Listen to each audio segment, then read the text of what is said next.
মাঝরাতে শোনা গেল মায়ের কণ্ঠস্বর, দরজা খোলো গিরিশ, আমি এসেছি। ১৯০৭ খ্রিস্টাব্দে গিরিশ তার বাড়িতে দুর্গাপূজার আয়োজন করেছেন। শ্রী শ্রী মায়ের শরীর তখন ম্যালেরিয়ায় ভুগে ভুগে খুবই ক্লান্ত। একান্ত বাসনা শ্রী শ্রী মা যেন তার বাড়িতে দুর্গোৎসবের সময় উপস্থিত থাকেন, কিন্তু শারীরিক কারণেই তার পক্ষে কোথাও কোনো উৎসবে যাওয়া অসম্ভব ব্যাপার।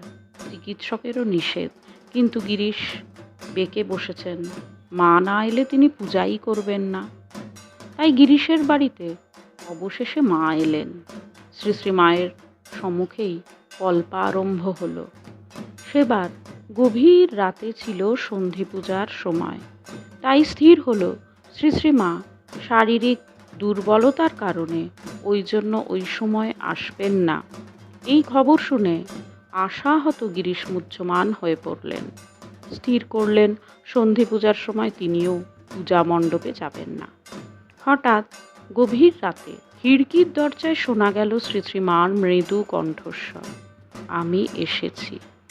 গিরিশ ছুটে এলেন, শ্রী শ্রী মাকে নিয়ে গেলেন পূজা প্রাঙ্গণে।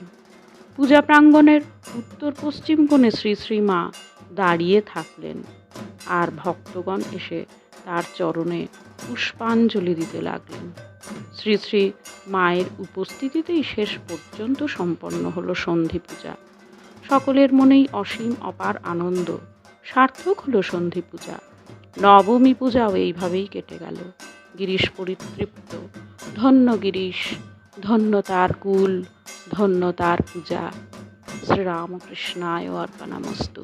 আপনারা সবাই এই দুর্গা পুজোর সুস্থ থাকুন, ভালো থাকুন, আনন্দে থাকুন, উৎসবে মেতে উঠুন।